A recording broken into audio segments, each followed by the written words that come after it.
Do we have to set a picture first? We are Live. Yes, indeed we are. And I'm still the Frame Master. Frame Master.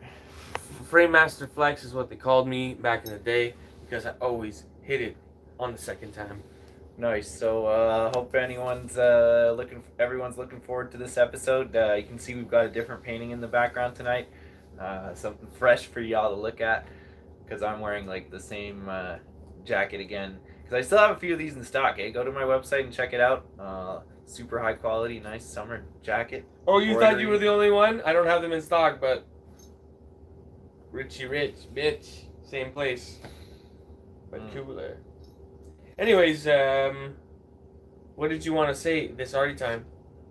Well, did you know that in Japan they celebrate Christmas in July? Is this for real or is this a joke? I don't know. You'll have to figure that out for yourself. I'm not gonna Google it. I'm gonna Google it right now on your face. Yeah. All right. Well, the fact you have to Google it is pretty funny. But yeah, it's Japanese Christmas, and is that the thing with the robot Santa? Robot Santa. I had never heard of Robot Santa, but it must be Robot Santa. Anyway, the reason that I brought up Japanese Christmas is because I heard that you're thinking of going to Japan soon. And so I wanted to get you a Japanese Christmas present. So these, my friend, are for you. These are the only pair of shoes with this design, in this size, in the entire world. And they're yours. So here you go. Oh my god. Did you open it already? Okay, cool. I did, to make sure I was giving you the right size and the right design, yeah. You are hilarious.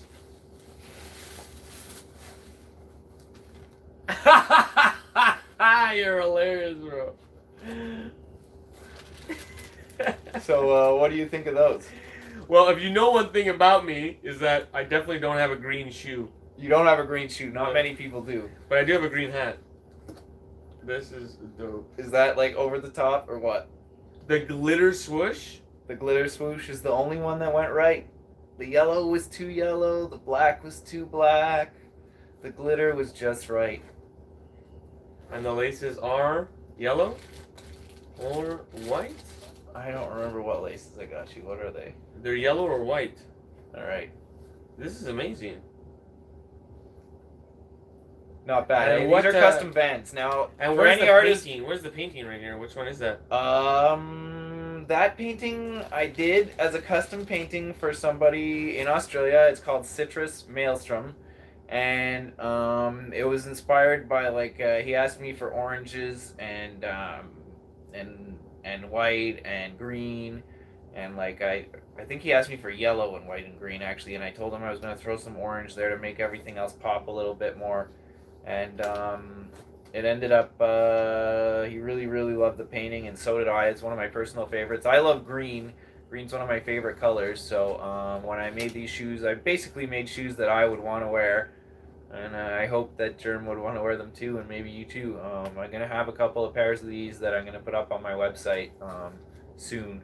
They just arrived today, so I didn't have a chance to set them up on my website before we went live on Arty Time.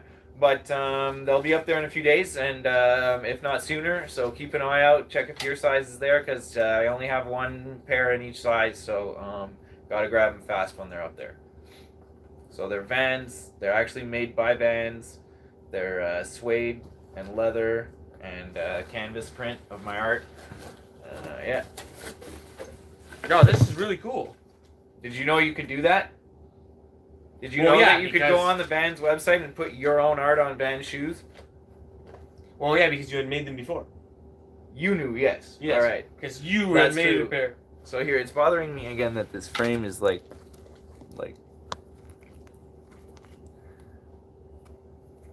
There's a secret bond between Frame Master and the framing. And you, my friend, have defiled that. There we go. Okay. That's better. But yeah, I do want to go to Japan. So you got to wear those shoes in Japan. People will go crazy for those shoes in Japan. You think? Those are your Japanese shoes, yeah. Those shoes have just become your lucky Japan shoes. Because you got them for Japanese Christmas. So it just makes sense. Yeah, I just think that it would be good for business to go to Japan. I agree with you. This is terrible framing. Why is it terrible framing? Because there's too much headroom, which makes everyone look like a midget. All right. Well, I thought they were like I was cut on the side. See again, like there's too much space on your side sorry, and not yeah. enough on this side. That's what I was trying to fix. There you go. Oh, that's better. Yeah, I think that it would be good to pierce the Japan market, and I heard it's a really long flight though. I heard you're stuck on the flight for a long time. Yeah, I imagine it's a long flight. I've sold art to 28 different countries so far, and Japan is not one of them. I have yet to break the Japanese market. Oh, okay. I have a couple of people who follow me from Japan, but only like 2 or 3, and I can't read anything they write, so I kind of I don't really pay much attention to their accounts because I could copy paste into Google, but who has time to do that? I think it would be a phenomenal challenge to go to a place where you don't know the language, and it's just like another planet. The advantage of it being English is like anywhere else in the world, they cater to tourists from the States for the most part. So like no matter where in the world, like if you spoke like Swahili and wanted to visit Japan, then I'd be worried. But like if you speak English and you visit Japan, first of all, Japan's like 15 years ahead of us, so they probably have little things that you talk into and it just translates it right away. We have that already. It's all your phone and an app. Yeah, I know that, but like they probably all have them on all the time. They're wearing them. It's like a chip in their brain that they're born with. Oh my god. We're gonna find out. That's the point of this. I heard that there's used panties in vending machines. I've heard that too. I've heard there's pretty much anything you can get anywhere is in vending machines there. Like you can buy beer in vending machines, that I know for sure. You can buy Sapporos in vending machines. And used panties. I've heard you can buy ramen in vending machines over there. Ramen. Yeah, they actually have like these big robot vending machines that'll like make your food in front of you, like on a conveyor belt that I've seen. Okay, see, this is why, if I'm not mistaken, you can even buy cars in a machine in Tokyo. There's like a big like vending machine that sells cars, literally. It's like a parking garage that like has like a conveyor belt that brings the cars up to different levels, and when you want to buy like or rent, maybe it's for rent, but yeah, it must be for rent, but that's amazing. yeah, it's pretty insane. I've seen that in New York where they stack kind of cars, but they're just parking them, but they were stacking them in a lift. Yeah, no, in this situation, maybe it's Dubai, but it might be Japan, it might be Dubai, but I know I've heard this that there is a vending machine for cars, which brings up another cool thing. Like I know that you've seen artists do vending machine type of things, and I know that we've had conversation about it in the past, like, and the reason I bring it up is it's just one of those little cool things that like is kind of out there that's like, cool to do. Put a little patch of your art in a vending machine. Buy a vending machine. First of all, a vending machine costs like, $100, bubblegum style, yeah, like $100-$200. The empty eggs for them cost like 50 cents each or something, or 30 or 40 cents each. Maybe less if you buy like 500 or 1,000. But my point is something fun and memorable. It's an art piece itself. Yeah, it can be. It's just the whole machine is an art piece, and the pics of that, and the fact that it stands its ground, and is a visual performing its visual thing. That's awesome for an artist. Yeah, and I think in a case like places like I'm really strongly thinking of buying one, which is why I kind of brought it up because it's cool the conversation went that way. Just because of like all the family events I do a lot of events where there's like it's not necessarily just an art event; it's a community family vibe type of thing. And I think that having that little bubblegum machine would attract kids, which would attract the parents, and it would be just something fun and memorable for people to come by and maybe have one of the eggs where like, oh, this painting here is there, and one of the eggs you win it. Something like that. I definitely envision myself filming, because I've seen some footage where it's like a sea of vending machines. Yeah, an absolute sea of things, and they could be just useless little toys that are keshis that are like this big, unpainted. So that could be Could be a sticker, a little 1-inch sticker I'm folded up excited. inside. It could be all kinds of things. I'm excited. So the plan is, it's my birthday in a month, 30 days from now, or 31 days, depending on what the hell the month's gonna do, and I want to have a show, but it's kind of like too late notice to get a gallery into fucking whatever, get people out of their house. Mm-hmm. So it's just smarter to have it online all the time, every day, at my house. So I'm painting a series of, birchwood canvas, and I'm gonna line them up at my house, put red stickers as they get sold, and put the exact same red sticker on the back, noting that it is the Big in Japan series. And what do you call that when you have like the stickers? And Provenance? yeah, that's how I'm doing it. Nice. Doing a whole extra series. provenance. The series is gonna have a lot of wood texture and wood color and liquid glass, and they're all gonna have the sticker Big in Japan on the back. Nice. Well, that's amazing. That's a great idea. Yeah, it's just trying to, and it's a series. I don't think I can't envision anyone owning this series. Even Like the down whole line, series? Even down the line, no, there's gonna be too many. Yeah, of course. There's already 12 lined up, and if I keep going, and they're gonna be sold. They're gonna be going all different places at first. Mm-hmm. Well, yeah, that's gonna make it almost impossible for any one person to collect the whole series, which is why I feel lucky that I just went ahead and had you make me a series of Rat Boys, Mm-hmm. like for me. So You just don't have one Rat Boy. You're missing one Rat Boy. which Rat Boy? You made a new Rat Boy or what? Did I'm I? just gonna periodically make up random Rat Boys to screw me up, so I'm missing one now. Well, no, I gave you the print, so you have the. Because you actually made me one other Rat Boy too that doesn't exist anywhere else. Yeah, so that there was 9. Yeah, exactly. So Costa Rican Rat Boy. I'm willing to like be missing one to like have the one that no one else has, and to have the very first one of that. Like, I literally thought about it. If there's one I'm bringing back, if I'm gonna paint a Rat Boy, it's gonna be the new one, the one that you have. Sick. So yeah. So like, what else is going on in Germ World this week with our career? That's it. I'm just unveiling the whole. I want to go to Japan and buy some paintings. Nice. And Have I'm you gonna be sold any making art paintings. this week? Yes, I sold art. Nice. I did too. I sold a painting, and it's awesome. It's a great feeling. Thank you, Brian, for that support. It's going out to the United Kingdom. So it's actually going to an American Air Force base in the United Kingdom, which is pretty cool because I don't have to pay overseas shipping because the address is as if it's an American address, which is pretty cool. I never shipped to like a military base before. So that was interesting to find out because I was a little confused. He's like, I moved to the UK, and I'm like, okay, so what address do I use? And then he sends me an address in the USA, and I'm like, but I'm confused. You just said you were in the UK, and he's like, no, my wife's on in the Air Force, and we're on the Air Force base here, and because she's a member of the military, when they're overseas, they don't have to.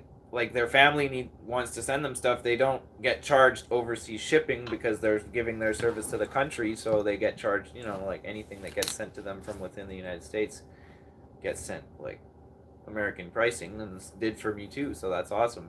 And he was happy. He ended up saving some money on the shipping that he thought he was going to pay more. I was like surprised about it because I thought it was going to, I'm like, I don't know, man, if it's all the way over there, like I don't know what the zip code's going to say when I type it in and what kind of code I'm going to get, but it was interesting.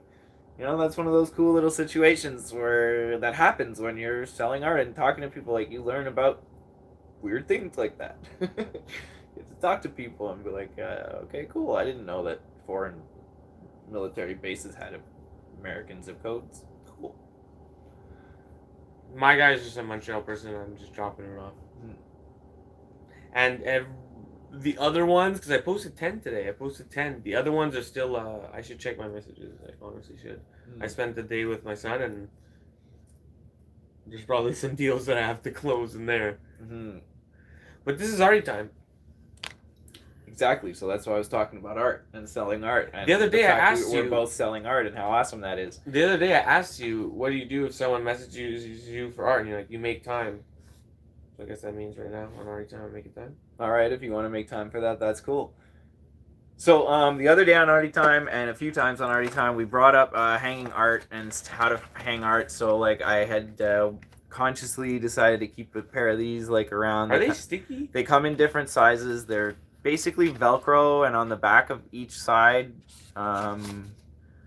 there's sticky tape. So like once you Velcro two together front to front, then there's one side that sticks on the canvas, one side that sticks on the wall, and they don't leave marks like nails or pins or anything like that. And they come off the wall nice and easily, so they won't rip your paint off or anything like that. And that's how I hang most of my art. There's a few times where I'll use pins just because it's quicker and those things are a little expensive. So if I'm in a place where it doesn't matter so much if there's holes in the wall, then I will sometimes put holes in the wall, not gonna lie. But there's also lots of times when I want to hang my art temporarily, like the time I had my art hanging in the yoga studio, I used mostly those to hang it so that it wouldn't damage their walls and stuff like that. So it's a handy thing to know about, and they're very convenient.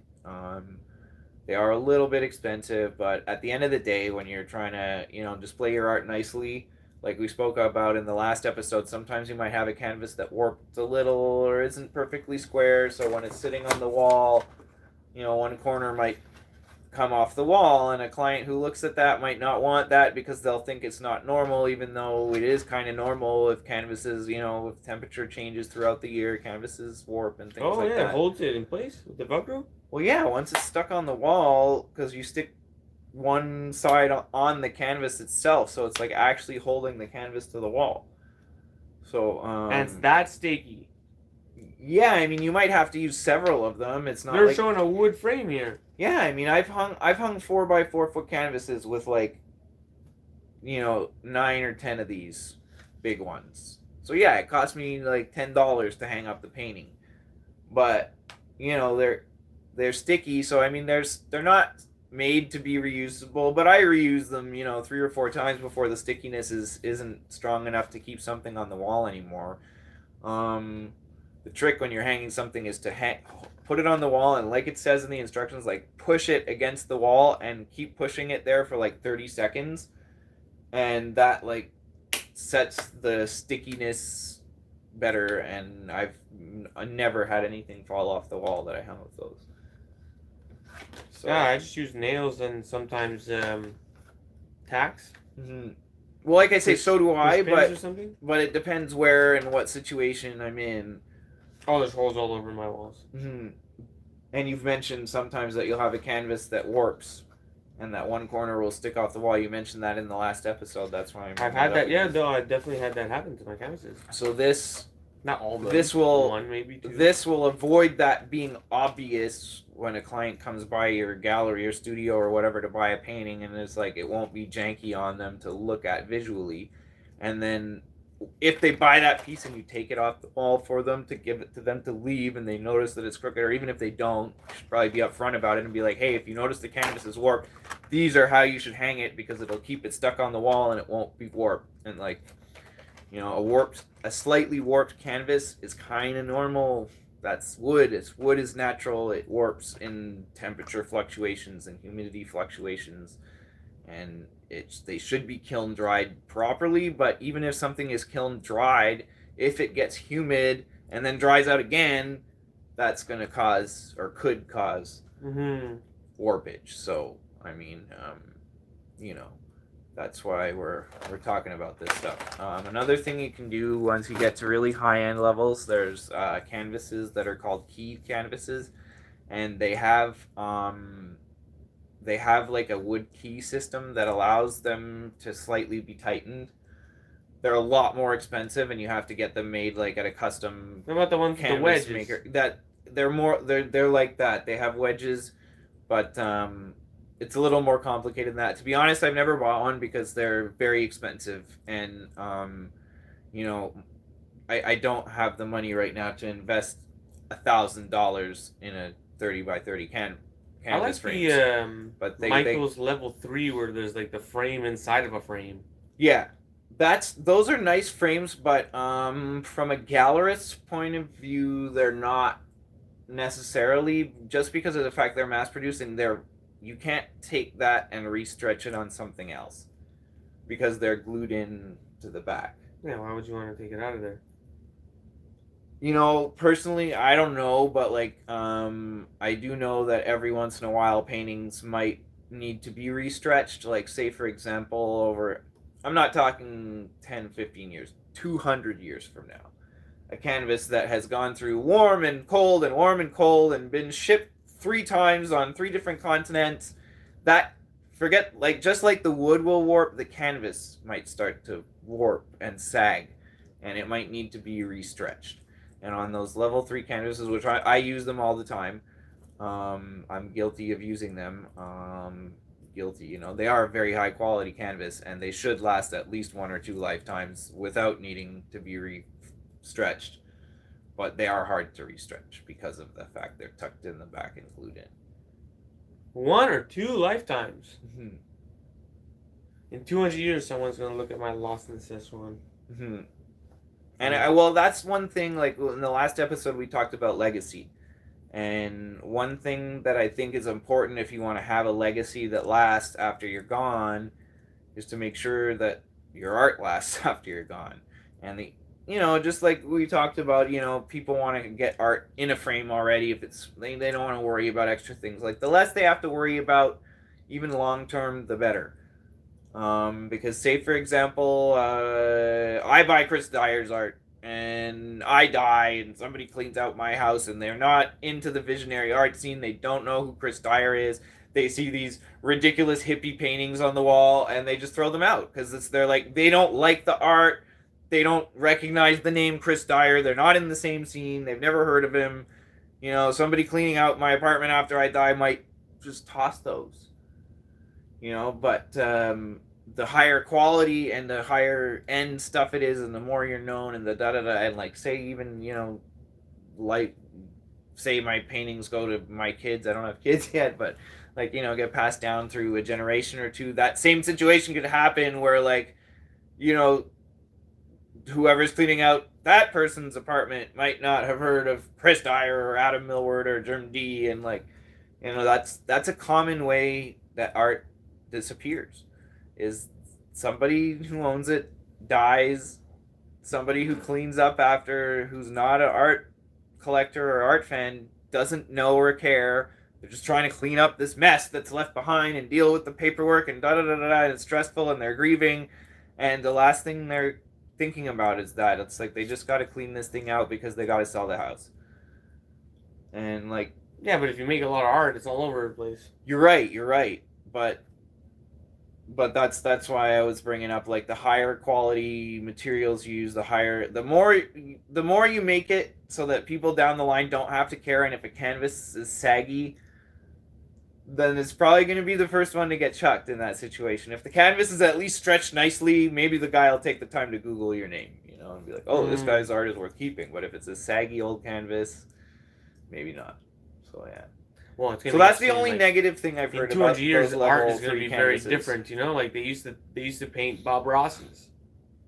Now it's Bob Ross 3000s. Mm-hmm. And what's it going to be in 3000? Yeah, I started painting mandalas. Now I'm painting a digital landscape art, and I still love to paint mandalas too. But these are fun. These are fun for me to get out of that symmetry and get a little more playful and a little more creative.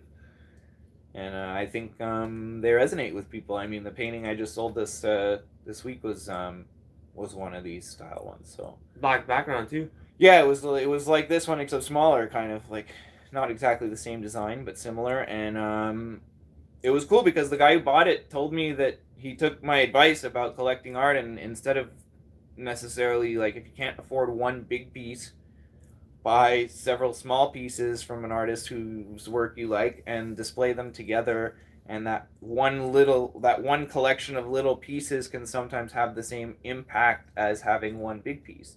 Yeah, you have 9 rat boys and it's the surface area is a 30 by 40. Mm-hmm. And that's really cool. And it's almost more impressive than having one 30 by 40 because it's 9 paintings. Yeah, they're all subdivided, and the composition inside their own frame is individual, but the same. Mm-hmm. And that repetition's happening. But if you did that on a canvas, you wouldn't have that framing device. You would just have them next to each other. Mm-hmm. It'd Yeah, it be would look like- more like a panel of comics than a collection of art. Yeah, it's really beautiful. Mhm. And you know what? It's fun to paint small canvases Mm-hmm. and small things, and that's why I'm kind of doing this whole. I'm doing a series of fucking small canvases because it's fun. It's kawaii.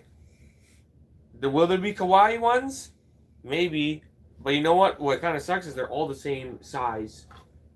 So I really like doing Hello Kitty with the blue face, but it doesn't fit. Some things just don't fit, so then I have to start adding things. And really, I just want to recycle old images so that it's truly fun Mm-hmm. and not stressful of like, what's the next bootleg? Mm-hmm. No, I'd rather just fucking.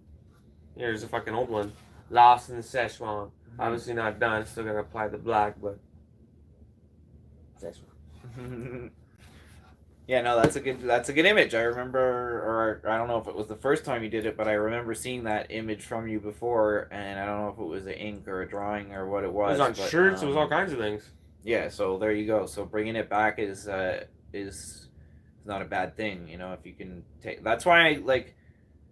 You know, for me, I'll never paint the same image twice, really. But prints and like other things, I'll put a painting that I make on other things, and you know, have that image reproduced and made available in other formats sometimes. So that's one way that I can give an extra life to a design I've done already. So it's a little different from the way you do it, but you know, I love that piece. That piece is awesome. Sometimes you have like a love affair with an image. You know, you've done it once, and it's like, okay, whatever. You're on to the next one. But then you remember one, and you're like, oh no, I'd love to paint that again. Mm-hmm. So you paint it again. Mm-hmm.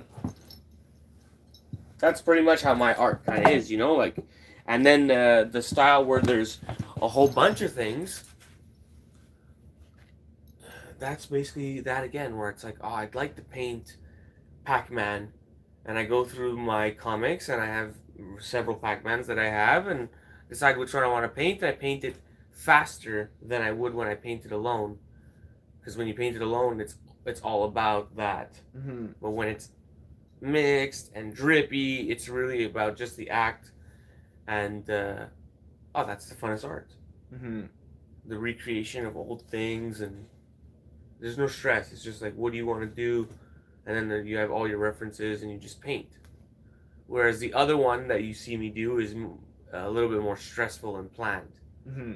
It's the execution of, okay, this is the first time. It's going to look like this. It's going to be crisp. You're just going to see that. What I'm working on recently is certain people have seen my messy style and said they're not sure if they like it. So what's really going on is I'm making it not obvious enough the things that they need to see to be pleased. Because they're there. They're just muddied and they don't see them. I think the trick for you to tell people is look longer and tell me what you think. Because there's a lot of things in them. And that's, I think, maybe why people don't jump and latch onto it right away. But my gut feeling is that they want to see more of it. That's my gut feeling. Because there's so much to look into them that like it's the type of thing where once you own it, and you see more things in it that you didn't see right away, like that there's that like that aha again and again a few times from the same piece. Mm-hmm. And that's a cool effect. That's an interesting effect that I like as an artist to give people and to have done to me. Like when, like for example, in Chris Dyer's art, where you look at them under a black light and there's a whole other dimension to them. Like that's really cool to me to have that experience where like, okay, I have this thing and now I just change a light and like, wow, now it's this whole other thing. And like you notice though, like maybe when I have it under the black light, I'll notice things that I didn't notice when I saw it hanging on the wall at Chris's when I first bought it. Mm-hmm. So it's kind of similar. Well, I really believe your messier that pieces because they have so many elements where it's like, oh, like if you would some of them are when I go faded to a back museum and forward, like when I go to a museum, I could see my paintings in a museum, but the only one that has a place there. it's like What are you doing? it's like there's a hand and then there's like part of Adam's face and like a little bit of germ and then like some video game art in the back. Like that's what your mishmash art is like. It's like there's like things and you kind of want to look past them and see what's behind and like what's the whole deal like. And for me, that's what I like about your kind of mishmash style of art. I think that's the only one that has a place in museums and stuff like that, because it's truly what fine art is. It's layered. It's the act, and it just so happens that it's also pop and iconic. But it's definitely like most of the art that's in there. When I go into a museum and I check the art, it's not illustrative and graphic. It's just not. They stray away from that. So the small wood blocks, I like them illustrative and graphic, and I like when there's 9 of them or collections of them. So I'm going to work more on keeping a consistent flow of making those blocks so people can start making small collections, whether it's 3 or 2 or whatever. And it's also good for business, because once people buy one, it's not like over. It's the beginning, and that's super good for business. Yeah, it is definitely. But if I change size all the time and I'm not really helping my cause. Yeah, I've personally, I really like doing a small painting just because I get that sense of satisfaction of having completed a painting much quicker than doing a big painting. It's just faster. And it's more affordable for people. Long term, selling a lot of small paintings isn't as good as selling a few big paintings for a few $1,000s, like for an artist's career long term. But let's face it, short term, you're not always going to be selling those paintings. Maybe your career's not there yet, or maybe like right now for me, like with the social media bullshit going on where hardly anyone sees my post, like I kind of would rather sell a small painting now and then, just to keep that motivation and encouragement of like, okay, nice, people are resonating with my art, and like, getting that feedback and that what you're doing is valued by somebody. And it gives you that motivation 10 times more to keep going than just on finding it within yourself, getting that validation from other people. And I think that that's common with whatever type of creative endeavor that you're trying to share with people. Some people want to do their creative endeavor and they don't want to share it with people, and it's a private thing, and that's cool too. That's just not what this Arty Time podcast is about. Yeah, and also the trip to Japan is about, like, this whole month it's going to be about, before even going, campaigning and getting people to feel like they're involved. Like, they have a stake in the sense that, like, oh, you know what, like, $100 of mine is spent somehow in Japan because I gave it to them for the campus or something, a shirt, and there's a lot to be said for that. And really, I'm just going to film. I know and break ground and meet some galleries and shit like that, but really the video footage, there's gonna be a documentary. So I know from my experience when I was buying Chris Dyer's art and seeing him go on trips, and like I really did feel like I was part of that. So I know that your fans that are gonna watch you go to Japan are gonna really feel like they're part of that, and that's gonna create a feedback loop where they're gonna want you to do something next. Bro, how are you gonna top Japan though? Or are you gonna go after that? Back home. Back home, and no, we'll figure it out there. It comes in its own. Maybe it's back to Japan because eventually I will want to go back. I don't think it's a one-time thing. The first time you go to Japan, you should just totally throw everyone off and go to like the most remote corner of Japan where there's like nobody, because there are parts of Japan that are really like countryside. Oh, for sure. Be like, I'm going to Japan, and put all these robots and things and like flashing lights in the month leading up to it, and then you get there and you're at like this little place with a monk in the peaceful mountains, like nobody for miles around. I can probably find that near Tokyo or something. I just think it's funny. There's the Suicide Forest. Yeah. No, I'm going to Suicide Forest. I don't know. Will Jenner going to Suicide Forest? I want to see a body, yo. I want to film a effing body. And that's why I can't go to China, the land of the bootleg, because they're just gonna give me a hard time. Just the fact you said that might get this whole video that we did banned, because there was a whole thing about the YouTube guy that put the Suicide Forest videos on YouTube, and he got banned from YouTube permanently for showing them. body hanging in the forest. So yeah, if you do find any, please don't show the footage on Arty Time because I'd really like to not have your channel or mine permanently banned from YouTube. No, this will be on Instagram stories. Live bodies hanging in the forest. Tune in by Art. Help me pay for, I don't know, the Uber there or something. It'd be cool if it really works out, because right now I have 12 canvases. I'm gonna crush them. That itself pays for the flight, and then if it goes well, y'all rent a car out there. I have a license, Canadian license. Yep. Or maybe a motorcycle. What do they know? What do they know? Can you rent, bro? Isn't there a place where you can rent go-karts and dress up and the Mario costumes? I'm pretty sure there's a place in Tokyo where you can, or maybe it's in Kyoto, I don't know, but there's a place where the streets with it. Yes, you can. They literally rent you the Mario Kart character costumes and the go-karts, and like they take the group of you out, and you're driving on the streets dressed as the Mario Kart characters. Dude, Japan's another place, man. They have fucking weird things like that all over the place. I'll film other people wasting their money doing that. I want the Harley Davidson. I don't know. Or a bike, yo. I just want to throw a banana peel at someone out of one of those go-karts, man. That'd be pretty funny. Nah, I think it'll be quite interesting. And that's why I want to go. What else is there to do in life but to do something? I think the whole stunt is the art piece, you know? And leading up to it, and then you're there. It's going to be hilarious. And then... that's it. I mean, I've never been to Japan. Japan in 10 minutes documentary and have a 30-minute version too, and I've never been to Japan, but I have watched like Anthony Bourdain go to Japan and like, you know, a few other Japanese travel shows, and like there's some pretty intense things there. Like there's they have very different sense of humor. Like there's a restaurant where everything is toilet themed.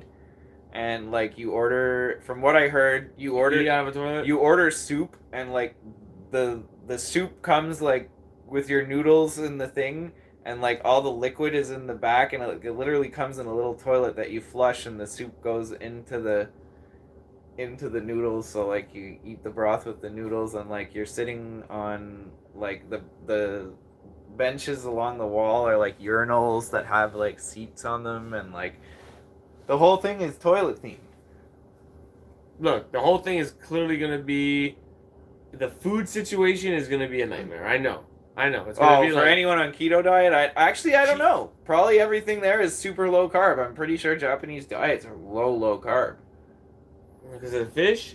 Fish, seaweed, seafood. Japanese seafood, I would love to go there to eat Japanese seafood. We'll see, because I can't read anything. So it's going to be like, what's that guy eating? I'm going to talk into a phone. And just, it's going to talk back to them. That's all I got. That's all I got. No, I'm really adventurous, and I'm assuming that, it's not a violent place. No, not at all, from what I heard. So if I have that vibe that it's not a violent place while I'm there, then shit's going down. I'm going to be walking the streets at night and stuff. Like I run the joint. It's going to be fun. Yeah, I can't wait to see this. It's going to be fun to vicariously visit Tokyo through the mind of Germ Tea. That's going to be one hell of an experience. I'll be along for the ride. I'll probably maybe buy some more Rat Boy inks before you go, just to help support the cause. Because, you know, I want my Japanese Christmas shoes to at least make it to Japan. It would be no fun if those Japanese Christmas shoes never made it to Japan. Oh my god, eh? Look at that. We'll show them on the screen there. Look at that black lightning bolt down the side. The glitter is literally glittering. It is. Like I had to take it to the level, you know. Take it to the limit. That's where I had to take it. I really like the gum ones. You should have never showed me them. I'm sorry, bro. I don't know. I went more visionary art than the gum ones. The gum ones I made more for like, yeah, they're more stylish and more like, I guess anyone could wear them. These are more for like an artist.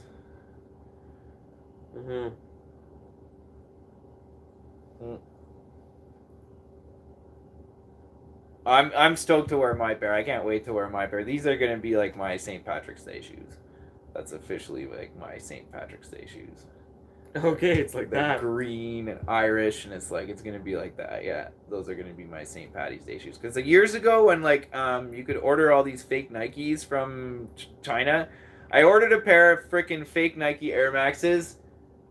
I actually ordered two pairs because the guy that I ordered them from told me like, man, they often make them small. So like, first of all, order like a half a size up, and I'm like, bro, just to be safe, I'll order a half a size up and then a whole size up. I got them. Both pairs were too small. So I had these like bright green Shamrock Air Maxes that I could never wear for St. Patrick's Day. Like my family's got a lot of Irish. You got a size ancestry. 10 and it was too small? No, I got a size 11 and an 11 and a half. Like normally I wear a size 10 and a half, size 11. So I got a 10. I think I got an 11 and an 11 and a half, and they were both too small. So I was pissed. So they weren't super expensive, but I bought them specifically to be my green St. Patrick's Day shoes, and neither of them fit. So it was like shit. And this was back in the day before you could return stuff from China. Like there was no returning anything. There's still this is like 10, 12 years ago. So there's no returning anything, my friend. Yeah, probably not even from Vans. They have like a warning before you order them. But yeah, so yeah, that's like the secret tip of the day. If you can go to Vans website and get your own custom art on Vans shoes, and there's all kinds of things you can design. And that's a great thing to have when you show up in public settings. People check your shoes. Mm-hmm. If you watch people's eyes, they're checking other people's shoes for some reason. And if especially women. Oh yeah. Oh, women are checking your shoes. Mm-hmm. No, women check other people's shoes in general, like just more than men. Are the shoes clean? Mm-hmm.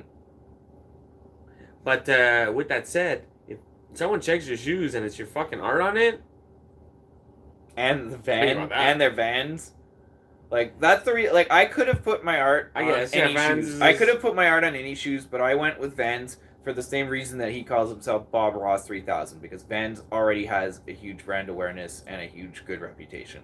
So I know that those shoes, when I sell them to somebody, they're not going to fall apart. I know that. They're super high quality. They're not, yeah, they're probably made in China, but they're not made in China by the factory that put in to work for Vans, and Vans rejected because their quality wasn't good enough. They're actually the factory that Vans decided to hire, and that's why they have Vans brand on them. And it's awesome that Vans allows artists, or anyone, if you're not even an artist and you just want to have, make your dad a pair of shoes with your face on them, you can put your picture on a pair of Vans shoes and be like, here, Dad, here's some shoes for Father's Day with my smiling face on them. So like, that's pretty cool. That's pretty cool. The guy has a glittery swoosh, you know what I mean? Yeah, they give you different options on, all kinds of different parts, from the laces to the toe to the heel to the sole. Okay, so stop selling Vans. But your mom works for Vans. And that's how this all transpired. Well, she's retiring soon, but she doesn't actually work for Vans. She works for the company that owns Vans. No, I'm just putting context to why you're like big up seeing Vans so much without getting a paycheck. Your mom has worked for that company for almost her whole life? No, for like 2 years or something. Really? Yeah. Awesome. She hooked me up with that North Face jacket too, though. Yeah. The company that she works for, I forget all the brands they make, man. They make a lot of brands. They make North Face and Timberland and Dickies. And so Vans. You got it on the cheap, and that's why you have boxes and boxes in different sizes to resale. But for normal people, if you're listening, it is kind of expensive. So you're basically getting one to show your art on a shoe. And well, the whole thing is I didn't want to release the fact that my mom works for Vans and all of that stuff that you just told everybody. But yeah. Why? Why not? That's how you got it on the sick deal. Yeah, but I didn't need everyone else to know that. But now everyone else knows that. So that's how. Well, no, that's the truth. So that's how you resale. The truth is you're gonna go there and you won't be able to resale, but it's still worth it. Mm-hmm. It's still worth it to have your art on a shoe. Look, I probably should have got a shoe, eh? You probably should have. You have like 5 days before my mom's retirement party, so like you gotta get on that ASAP if you want a pair. Yeah, say no to drug shoe. That could be funny. It could be. Okay, I'll look into it. Like after we get off the podcast, go over to the computer and design the shoes. Like, send me money and we can do this. How? Oh, yeah, let's talk off.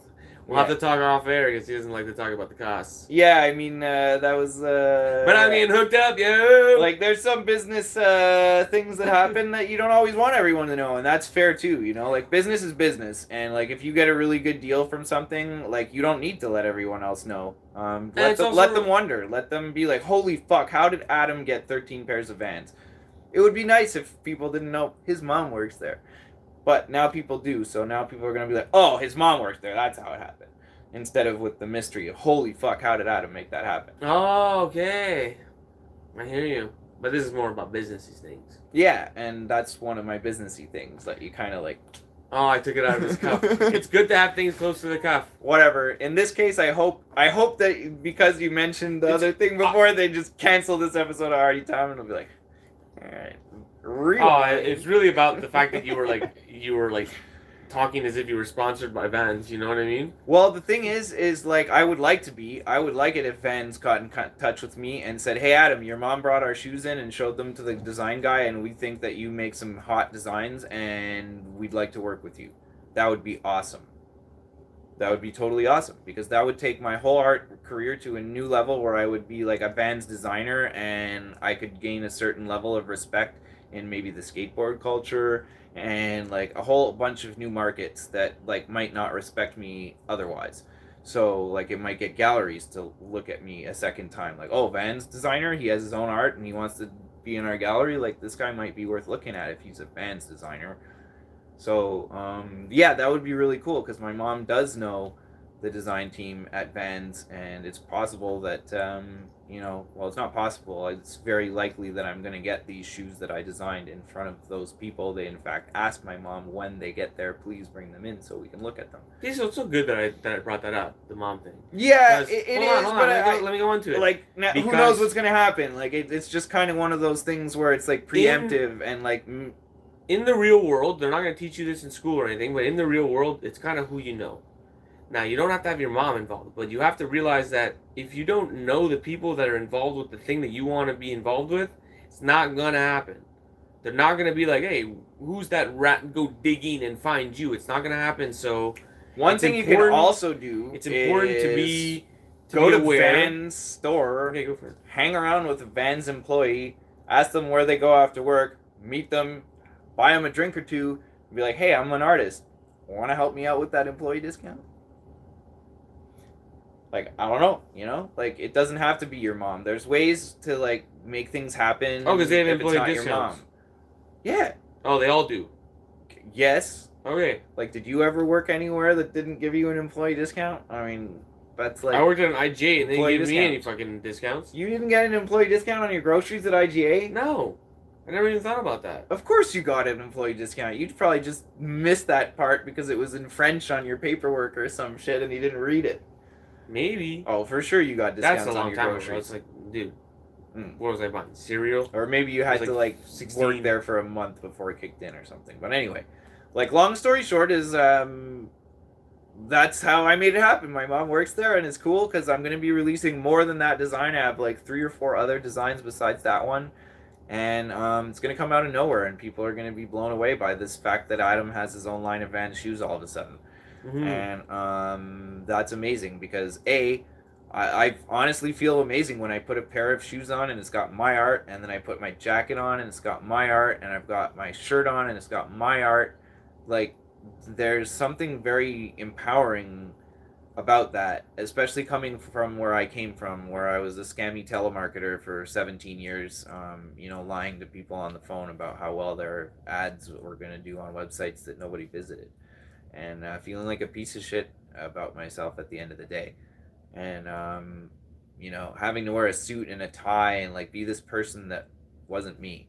And now when I walk out the door wearing my own clothes and like doing something that I'm okay with at the end of the day, like I respect myself when I look in the mirror because of what I'm doing with my art and everything like that. So yeah, there's a lot to be said for that, to walk out of the door in a pair of your own Vans. And like Germ said, if your mom doesn't work there, you're not getting the employee discount, like it's still worth it to do that for A, giving yourself that confidence, B, you know what? People pay a lot of money for custom shoes. There is still a chance you can flip them if you're going to be like, look, if you want a pair of shoes from me, $200 with my art on them. If you don't, fine, don't get it. But if you do, you'll be the only person in the world with that pair of shoes. So there are people that are willing to pay a lot of money for that. And some of your friends might even be some of those people, or your mom. Your mom might want to be so proud of you that, wow, I can order your shoes on that Vans, and be like, yeah, mom, but they're $175. And, like, lie to your mom. Make that $50. But like, so that's another thing. If your shoes are, if you have that one pair of shoes and it's on a pair of Vans, it's different than than on a Suki, on a random China factory. You have no idea what quality you're getting when you order them, and then they get there and the image is all blurry and the leather is plastic and the sole falls apart 3 times after you wear it. So. No, it's really cool, and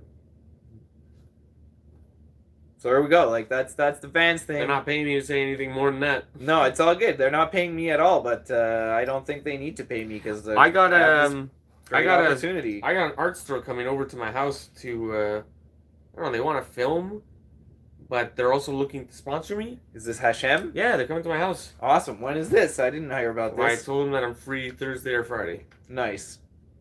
So I want to hear more about that. That's amazing. Well, they're gonna come and I'm gonna be doing the Big in Japan show at my house, so they're not ready for what they're about to see. Because I'm gonna totally just fool them and like make a scene. Nice. And then use the fact that they're there filming for my filming. Well, yeah, for sure. This is the Big in Japan gallery. This is gonna be a legit thing. There's press coming.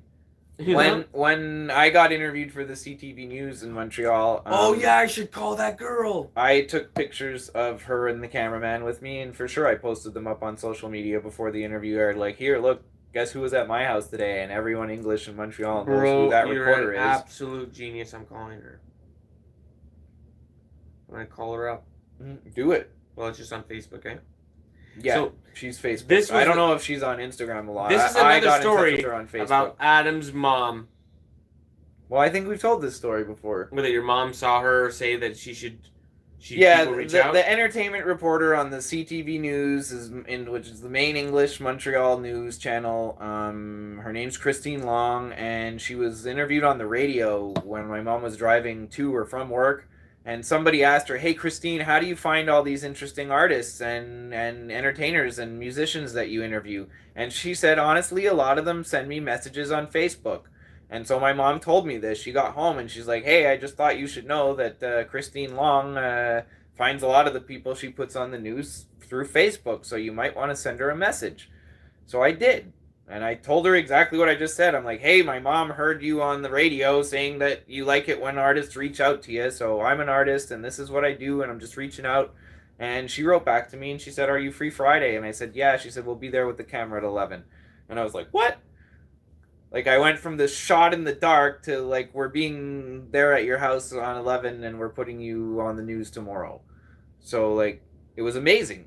But if I hadn't taken that step to actually reach out, because there was a big part of me that was like, oh yeah, for sure she gets 10,000 messages and she's never gonna read it, especially now that she said this on the radio. And like, so there was part of me that wasn't gonna do it and didn't want to do it, but I did, and I got on the news in Montreal and it was amazing. It's that easy. Yeah. You just gotta know the right people, and in this case just you reach out and it's all good. In this case, it wasn't even knowing the right person, it was just taking the right right opportunity. Yeah, I guess I'm lucky I know my mom, who listens to the radio station that Christine happened to be interviewed on the way home from work that day. But that's one of those things. But you know who's on your local news doing that shit? Facebook them.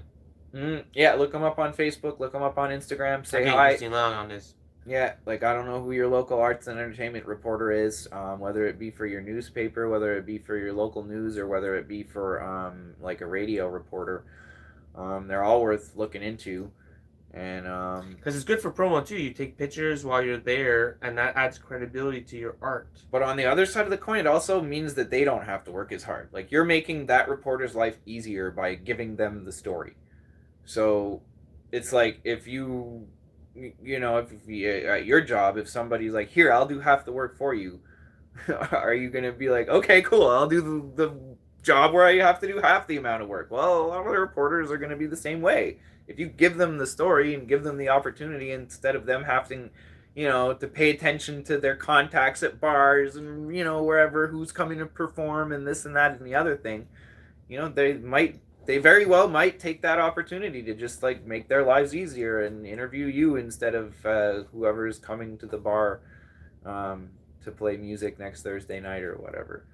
So it's worth reaching out. Local reporters love dealing with local people. That's what they're reporting about. So, if you learned anything this time, it's get on TV or whatever. Get on TV and radio. Get yourself some Vans shoes. Yeah, because it's good. It's good for your art. Mm-hmm. Or go to Japan. And go to Japan. Yeah, in that order. Get on TV, make Vans shoes, and then go to Japan. That's what makes you famous. And somewhere in between. That sounds like the actual plan that I'm actually going to be carrying out. So okay. And somewhere in between, like bootleg someone's famous and associate them with yourself, and we're good. Like I collect Chris Dyer's art. This guy's Bob Ross 3000. So like that's how it works. So are we at an hour yet? 56 minutes. Are we gonna stretch it to an hour? Do you have a lot more to say? I mean, we can stretch it to an hour, but no, I want to get on this whole Big in Japan gallery thing. I got things to paint. I'm going to Japan. Yeah, I'm working. Mm-hmm. I like it. It's like a play button up here. Yeah, it arrow is. Thing. It is. Press play. That's pretty cool. Yeah. No, that's why I wanted to switch it up. We've had that same painting behind us for too long. It's not like I don't have other paintings we could switch out. Mm-hmm. Like, I'm wearing the same jacket, and I've probably worn this shirt in podcasts at least once or twice before. So like, give the people what they want, and they want it all the time. The same painting. One's a mandala and one's a video game style. Huh? Same colors, you mean? No, the same shirt. I said, like this jacket is the same, this shirt is the same. So give them something different. Oh, okay. The painting. So there we go. We switched up the background for you today. We had a Japanese Christmas. Thank you for those shoes. And we learned all about Vans and how my mom works for them. And that's pretty funny. The whole like you shouldn't have told them. Well, whatever. I also could have told you, please don't bring that up on the podcast. But whatever, it's been brought up now. So there we go. So if any of you buy those shoes, because I don't have to charge like ridiculous $200 prices because my mom works for Vans, and you do order my shoes, then say, hey, thanks, Adam's mom.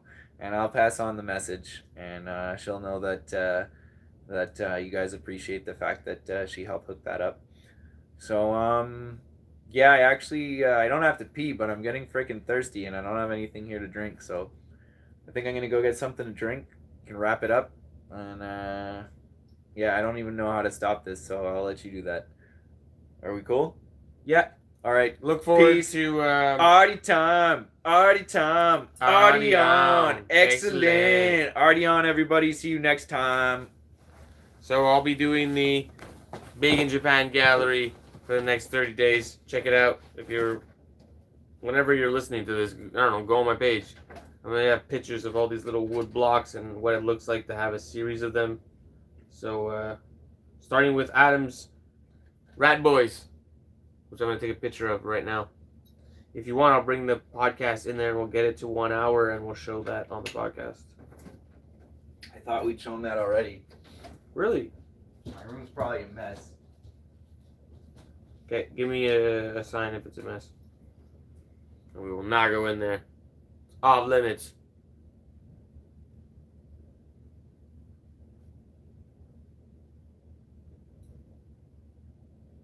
Are you coming? Yes. Alright, let me show you guys what 9 Rat Boys look like. Also, pause for a second to show what a whole bunch of Vans boxes looks like. Yeah, I'm going to turn the camera if I can. Can I? Yes, I can. Way better. Filming. Oh, dang, it's a big painting. Where's the boxes? Here. Oh. Ooh. Big pile of shoes. Okay, so he wasn't kidding, yo. And there's more on the way. We're live. Live in the Rat Boy Central. Looking good. Might as well pan around at the rest of my art collection too if we're gonna do Oh, this. here. Take it for a spin. There you go. Here's some Chris Dyer and Calyptus art. Here's some more Chris Dyer art. I don't know if we've ever shown this on the podcast before, but this is my very first painting. Did that when I was very drunk, and yeah, that's what came out. That's the very first painting I ever did with acrylic paint on a canvas in I think like October 2011, and it's pretty raw. I think you can see the anger and rage and like the addiction in it, but that's where it all started. And we've got a piece over here, nice big one by Martin Cash, and barely fits in the frame. So there we go. And then behind here, we've got some more art by Chris Dyer. 2 more little Chris Dyer paintings. And then this is my most recent addition to my art collection by Travis Garner, aka I Am Electric 333. Go check him out. He's sick. He does these mandalas that are on like wood cutouts, and they're absolutely amazing. Super detailed and colorful and symmetrical, and I love what he does. And then I got some more Chris Dyer art here, and a print by Jamie Baldwin Gaviola, JBG Fine Art. And then I got another Chris Dyer painting here on a wood canvas. The clown is a wise man in disguise. And then one more Chris Dyer painting over here that's on a long board.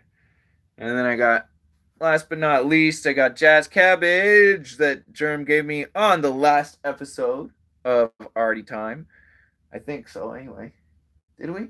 I think we talked about this on the last episode of Arty Time. And then here's an awesome painting by James Flux, big fan of my art, who came by my studio and left me this painting with an awesome dedication on the back about how what I do inspires him.